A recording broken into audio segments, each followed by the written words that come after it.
పిఠాపురం టౌన్లో ఈరోజు హెలిప్యాడ్ ఏర్పాటు చేయడం జరిగింది.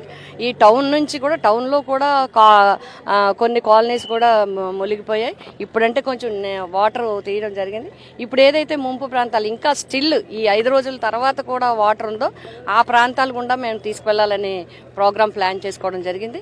ఆ విధంగా మాదాపురం ఏరియా నుంచి ఇసుకపల్లి ఏరియా నుంచి నాగులాపల్లి, రమణక్కపేట అక్కడ వరకు చివరి వరకు. ఉదాహరణకి రమణక్కపేట గ్రామం చూసుకుంటే దగ్గర దగ్గర 1400 ఎకరాలు ఉన్నట్టుగా అధికారులు అంచనా ఉంది. ఇంచుమించుగా 100% కూడా ఇంకా పూర్తిగా నీటిలోనే ఉంది ఇప్పటికీ స్టిల్.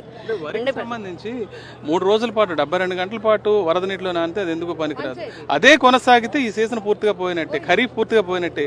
ఈ రకంగా అనేక మంది, ఎందుకంటే ఎకరాకు దాదాపు 25,000 రూపాయలు పెట్టుబడులు ఇప్పటికే పెట్టున్నారు. వాళ్ళ పరిస్థితి ఏంటి? అసలు ప్రభుత్వం ఏ రకంగా డిమాండ్ చేయను? వాళ్ళ పరిస్థితి చాలా దయనీయంగా ఉంది. ఇందులో రైతులు ఉన్నారు, రైతుల కన్నా ఎక్కువ కౌలు రైతులు పెట్టున్నారు. కౌలుకి 50,000కి మాట్లాడుకుని ఉన్నారు, ఇప్పటికి 30,000 పెట్టుబడి పెట్టున్నారు.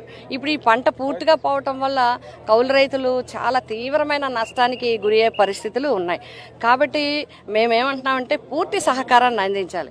రైతు కన్నా రైతే రాజు, రైతే వెన్నుముక అని చెప్పినప్పుడు, ఇలాంటి కష్టాలు వచ్చినప్పుడు, ఇలాంటి ప్రాంతాల్లో ఉన్నప్పుడు పూర్తిగా పూర్తి పంటకాలం ఇవాళ సెప్టెంబర్లో పంట అంతా పోయిందంటే మళ్ళీ డిసెంబర్ రెండో పంట వచ్చే వరకు కూడా రైతుకి పూర్తిగా నష్టపోయినాడు. ఏమీ ఉపాధి ఉండదు. రైతు ద్వారా మిగతా వర్గాలన్నీ కూడా రైతు కూలీలు కానీ, కౌలు రైతులు కానీ, రైతులు కానీ, చిరు వ్యాపారులు కానీ, అన్ని రకాల వాళ్ళు కూడా నష్టపోయే పరిస్థితి వస్తుంది. అంటే ముందు నష్టపరిహారం ఒకటి అంచనా వేసి నష్టపరిహారం, ఇందులో రాజకీయాలు చూడకుండా పూర్తి నష్టపరిహారాన్ని రైతులకు అందించాలి. రెండోది, ఈ 2.5 నెలల కాలం కూడా వాళ్ళకి ఉపాధి కల్పించేలాగా పనులు వెంటనే తక్షణం ఉపాధి హామీ పథకం ద్వారా కానీ, ఇతర పథకాల ద్వారా కానీ, ఇతర నష్టపరిహారాల ద్వారా కానీ వారికి కంపల్సరీగా ఇవ్వాలి.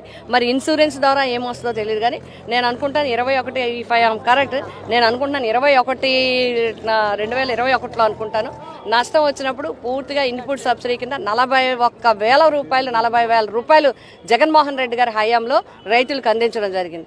అంత కష్టాన్ని కూడా వాళ్ళు మర్చిపోయి దాంతో మరి మిగతా కార్యక్రమాలు చేసుకోవడానికి అవకాశం వచ్చింది.